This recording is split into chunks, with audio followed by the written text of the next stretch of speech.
India की आज़ादी की लंबी और मुश्किल जर्नी रातों रात शुरू नहीं हुई थी। इसकी जड़ें इनजस्टिस और एक्सप्लॉयटेशन की मिट्टी में बहुत गहरी थीं। ब्रिटिश ईस्ट इंडिया कंपनी का आना, जो स्टार्टिंग में ट्रेड के लिए था, धीरे धीरे एक पॉलिटिकल और मिलिट्री कॉन्क्वेस्ट में बदल गया, जिसने इंडिया को उसकी वेल्थ और प्राइड से खाली कर दिया। पहला इंपॉर्टेंट टर्निंग पॉइंट 1757 में बैटल ऑफ प्लासी था। यह सिर्फ बंगाल के नवाब सिराज उद दौला के लिए एक मिलिट्री डिफीट नहीं थी, बल्कि यह वो मोमेंट था जब ब्रिटिशर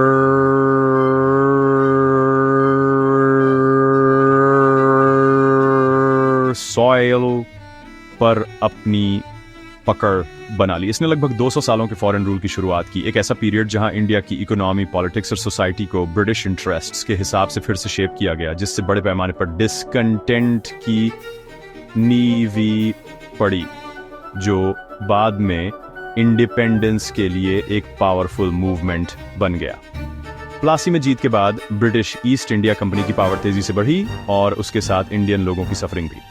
फार्मर्स को फूड की जगह इंडिगो जैसी कैश क्रॉप्स उगाने के लिए फोर्स किया गया, जिससे भयानक फेमस हुए। लोकल आर्टिसंस और वीवर्स ने अपनी रोजी रोटी खो दी, क्योंकि ब्रिटिश मशीन मेड गुड्स से मार्केट्स भर गए थे। रिसोर्सेज का लगातार ड्रेन, जिसे फेमसली ड्रेन ऑफ वेल्थ कहा जाता है, ने एक समय के प्रॉस्परस लैंड को गरीब बना दिया। इस इकोनॉमिक एक्सप्लॉयटेशन के साथ ब्रिटिश रूलर्स से रेशियल एरोगेंस और कल्चरल डिसरेस्पेक्ट की फीलिंग भी बढ़ती गई। शांत सिमरिंग का यह पीरियड, जिसमें फार्मर्स और ट्राइबल कम्युनिटीज के कई छोटे लोकलाइज्ड अपराइजिंग शामिल थे, धीरे धीरे फॉरेन मास्टर्स के खिलाफ गुस्से का एक बड़ा भंडार बना दिया, जिसने एक बहुत बड़े और ऑर्गेनाइज्ड कॉन्फ्रंटेशन के लिए स्टेज तैयार किया। वो बड़ा कॉन्फ्रंटेशन 1857 में ग्रेट रिबेलियन के साथ आया, जिसे अक्सर इंडिया का फर्स्ट वॉर ऑफ इंडिपेंडेंस कहा जाता है। मेरठ में एक सिपाही म्यूटनी के तौर पर जो शुरू हुआ, राइफल कार्ट्रिजेस को एनिमल फैट से ग्रीस करने को लेकर, जो हिंदू और मुस्लिम दोनों सोल्जर्स के लिए ऑफेंसिव था। बलद्दार just show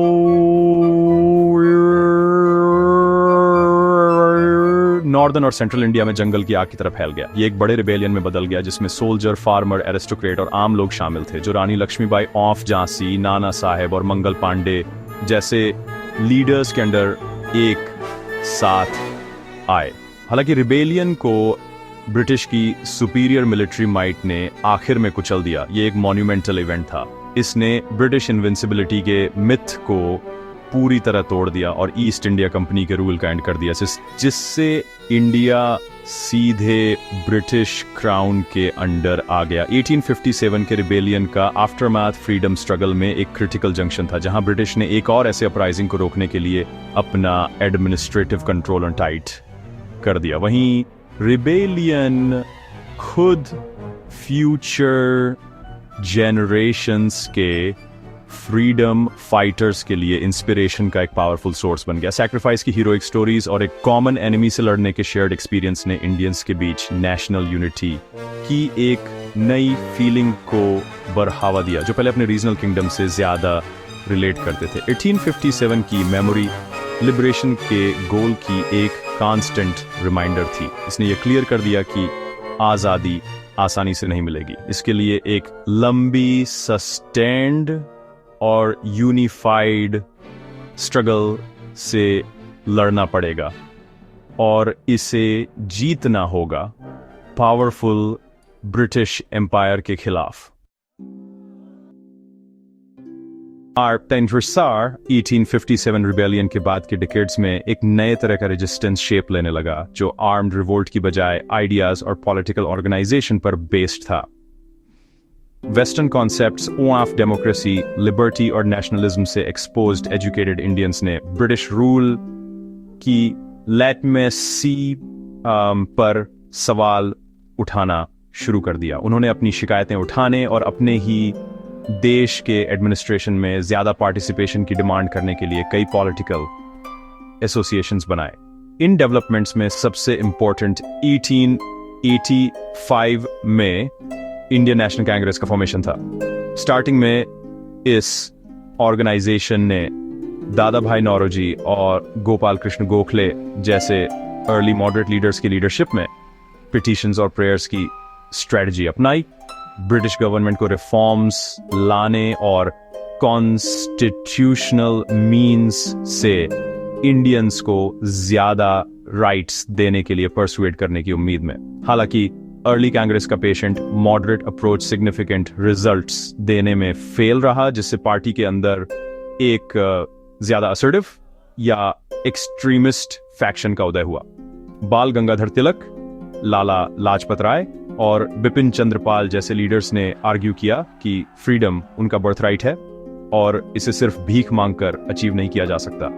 तिलक का फेमस स्लोगन स्वराज मेरा जनसिद्ध अधिकार है और मैं इसे लेकर रहूंगा ने मासेस को इलेक्ट्रीफाई कर दिया और पॉलिटिक्स की एक ज्यादा कन्फ्रंटेशनल स्टाइल की तरफ शिफ्ट का सिग्नल दिया।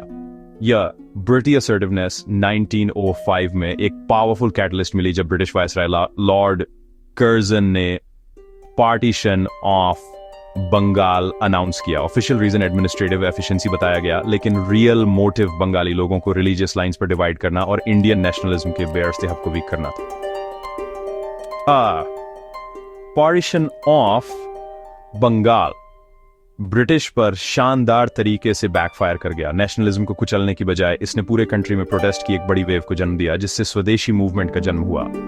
ये एक पावरफुल और मल्टीफेस्टेड मूवमेंट था जिसने ब्रिटिश गुड्स, स्कूल्स और कोर्ट्स के बॉयकॉट और इंडियन मेड या स्वदेशी प्रोडक्ट्स और नेशनल एजुकेशन के प्रमोशन की बात कही। लोग फॉरेन क्लॉथ की बोनफायर्स जलाने के लिए बड़ी संख्या में इकट्ठा हुए और इस मूवमेंट ने इकोनॉमिक सेल्फ रिलायंस और नेशनल प्राइड की एक स्ट्रॉन्ग फीलिंग को बढ़ावा दिया। स्वदेशी मूवमेंट फ्रीडम स्ट्रगल में एक लैंडमार्क था, क्योंकि यह पहली बार था जब इंडियन पॉपुलेशन का एक बड़ा सेक्शन एक पॉलिटिकल कॉज के लिए मोबिलाइज्ड हुआ था, जो मास पार्टिसिपेशन की पावर को दिखाता है। स्वदेशी मूवमेंट से इंटेंस प्रेशर ने आखिर में ब्रिटिश को 1911 में पार्टीशन ऑफ बंगाल को एनुअल करने के लिए फोर्स किया, जो इंडियन नेशनलिस्ट्स के लिए एक मेजर पॉलिटिकल विक्ट्री थी। इस सक्सेस ने प्रूव किया कि अनऑर्गेनाइज्ड मास प्रोटेस्ट कॉलोनियल गवर्नमेंट को लोगों की इच्छा के आगे झुकने के लिए मजबूर कर सकता है। इस मूवमेंट ने रिवॉल्यूशनरी ग्रुप्स को भी जन्म दिया, जिन्होंने ब्रिटिश को उखाड़ फेंकने के लिए आर्म स्ट्रगल में बिलीव किया। इस पीरियड में लीडर्स और एक्टिविस्ट्स की एक नई जनरेशन का इमर्जेंस देखा गया और इसने इंडियन नेशनल कांग्रेस को फ्रीडम स्ट्रगल के लिए प्राइमरी व्हीकल के तौर पर स्टैब्लिश किया। इसने मूवमेंट के अगले और भी ज्यादा पावरफुल फेज के लिए स्टेज तैयार किया, जिसे एक ऐसे लीडर के अराइवल से डिफाइन किया जाएगा जो इसके कोर्स को हमेशा के लिए बदल देगा। इंडियन फ्रीडम स्ट्रगल अपने सबसे डिसाइसिव और डायनामिक फेज में 1915 में साउथ अफ्रीका से मोहनदास करमचंद गांधी के वापस आने के साथ एंटर किया। वहां अपनी नॉन वायलेंट रेजिस्टेंस या सत्याग्रह की अनोखी फिलॉसफी से रेशियल डिस्क्रिमिनेशन से सक्सेसफुली लड़ने के बाद गांधी जी इंडिया की इंडिपेंडेंस की लड़ाई में एक नया वेपन लाए। उनका मानना था कि इंडिया की असली पावर उसकी आर्मीज में नहीं बल्कि उसके लोगों और उनकी मोरल स्ट्रेंथ में है। उन्होंने ऑर्डिनरी इंडियंस की लाइफ को समझने के लिए पूरे कंट्री में बहुत ट्रेवल किया, फार्मर्स, वर्कर्स और गरीब लोगों से कनेक्ट किया। उनकी सिंपल लाइफस्टाइल, ट्रुथ, सत्य और नॉन वायलेंस, अहिंसा पर जोर और मासेस की लैंग्वेज में कम्युनिकेट करने की एबिलिटी ने फ्रीडम स्ट्रगल को एक इलीट लेड मूवमेंट से एक ट्रू मास मूवमेंट में बदल दिया। गांधी जी की लीडरशिप को पहली बार नेशनल स्केल पर 1920 से 1922 तक नॉन कून ऑपरेशन मूवमेंट के साथ टेस्ट किया गया। 1919 के ब्रूटल जलियांवाला बाग मासाकर और अनफेयर खिलाफत इश्यू के जवाब में उन्होंने इंडियंस से ब्रिटिश गवर्नमेंट से सभी तरह का खून ऑपरेशन वापस लेने का आह्वान किया। लाखों लोगों ने उनके आह्वान का जवाब दिया। स्टूडेंट्स ने गवर्नमेंट स्कूल्स छोड़ दिए, लॉयर्स ने कोर्ट्स का बॉयकॉट किया और सिटीजन्स ने टैक्स देने या ब्रिटिश गुड्स खरीदने से मना कर दिया। इस मूवमेंट ने ब्रिटिश राज की नींव हिला दी, क्योंकि इसने दिखाया कि एम्पायर इंडियन लोगों के विलिंग कून ऑपरेशन के बिना फंक्शन नहीं कर सकता। हालांकि गांधी जी ने चौरी चौरा में की एक वायलेंट इंसिडेंट के बाद मूवमेंट को अचानक बंद कर दिया, लेकिन इसने पूरे नेशन में नेशनल कॉन्शियसनेस और डिफाइंस की एक पावरफुल फीलिंग जगाने में सक्सेस हासिल की थी। गांधी जी की लीडरशिप में अगला major nationwide campaign civil disobedience movement था, जो 1930 में आइकॉनिक दांडी मार्च या साल्ट सत्याग्रह के साथ शुरू हुआ।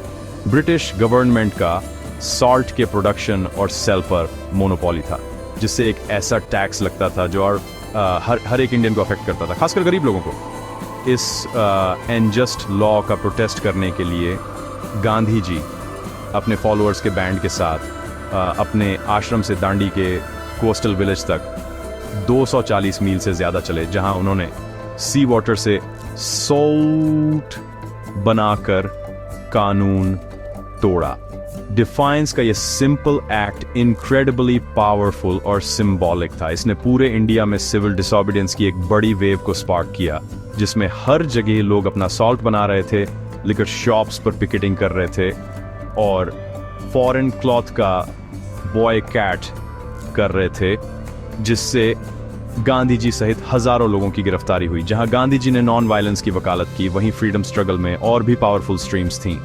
भगत सिंह, सुखदेव और राजगुरु जैसे रिवॉल्यूशनरी लीडर्स का मानना था कि ब्रिटिश रूल को केवल आर्म्ड स्ट्रगल से ही उखाड़ फेंका जा सकता है। भगत सिंह और उनके साथी अपने डेयरिंग एक्ट्स और अल्टीमेट सैक्रिफाइस के लिए यूथ आइकॉन बन गए।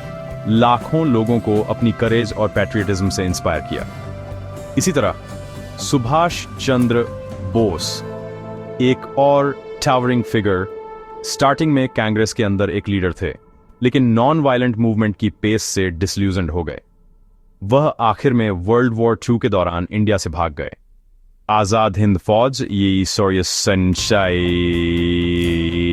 नेशनल और लाम शर्मी बनाई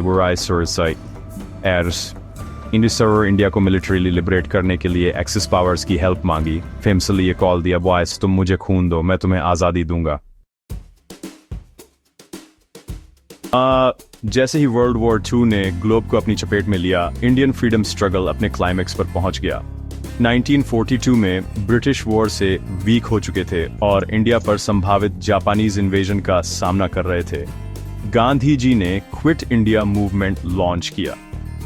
यह अब तक का सबसे पावरफुल और वाइड स्प्रेड मूवमेंट था, जिसे सिंपल लेकिन इलेक्ट्रीफाइंग स्लोगन "कारो या मारो" के साथ लॉन्च किया गया।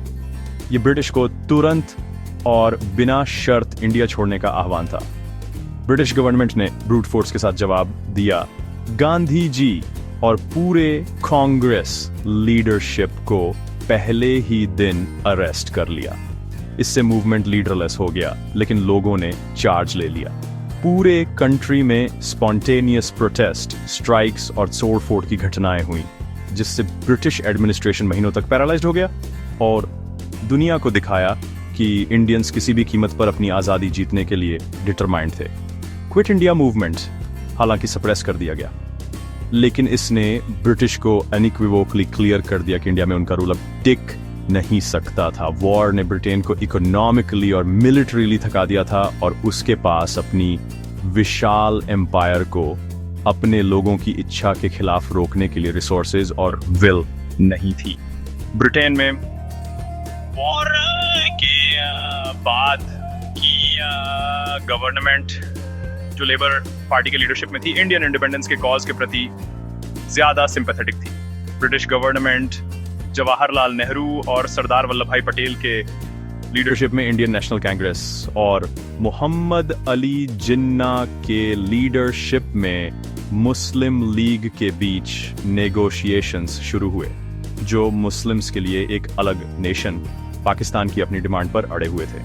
आने वाली आज़ादी की खुशी दुखद रूप से कंट्री के पार्टीशन के दर्दनाक डिसीजन से खराब हो गई। कांग्रेस और मुस्लिम लीग के बीच एक यूनाइटेड इंडिया के स्ट्रक्चर पर एग्रीमेंट तक पहुंचने में फेलियर ने ब्रिटिश को पार्टीशन प्लान अनाउंस करने के लिए मजबूर किया। इस डिसीजन ने भयानक कम्युनल वायलेंस को जन्म दिया, क्योंकि लाखों हिंदू, सिख और मुस्लिम अपने पुश्तैनी घरों से उखाड़ दिए गए और नई खींची गई बॉर्डर्स के पार माइग्रेट करने के लिए फोर्स किए गए। सब कॉन्टिनेंट ने एक अभूतपूर्व मानवीय त्रासदी देखी, जिसमें बहुत ज्यादा खून खराबा और सफरिंग हुई, जिसने इंडिया और पाकिस्तान दोनों की कलेक्टिव मेमोरी पर गहरे और स्थायी निशान छोड़े। ये लिबर्टी के लिए चुकाई गई एक दिल दहला देने वाली कीमत थी। आखिरकार 15 अगस्त 1947 को आधी रात के स्ट्रोक पर लंबी और मुश्किल स्ट्रगल का एंड हो गया। इंडिया एक इंडिपेंडेंट नेशन बन गया। जैसे ही पहले प्राइम मिनिस्टर जवाहरलाल नेहरू ने रेड फोर्ट पर तिरंगा झंडा फहराया, उन्होंने इंडिया के डेस्टिनी के साथ ट्रिस्ट की बात की। यह अपार खुशी और विजय का क्षण था, लाखों जाने माने और अनजाने फ्रीडम फाइटर्स के सपनों और सैक्रिफाइसेस का एक क्लाइमैक्स। इंडिपेंडेंस केवल फॉरेन रूल का एंड नहीं था, ये एक नई जर्नी की शुरुआत थी, एक सॉवरेन, सोशलिस्ट, सेक्युलर और डेमोक्रेटिक रिपब्लिक बनाने का वादा, जहां हर सिटीजन को जस्टिस, लिबर्टी, इक्वालिटी और फ्रेटर्निटी मिलेगी। फ्रीडम स्ट्रगल की स्टोरी इंस्पिरेशन का एक टाइमलेस सोर्स बनी हुई है, यूनिटी, सैक्रिफाइस और आजादी के लिए अनयील्डिंग ह्यूमन डिजायर की पावर का एक टेस्टामेंट।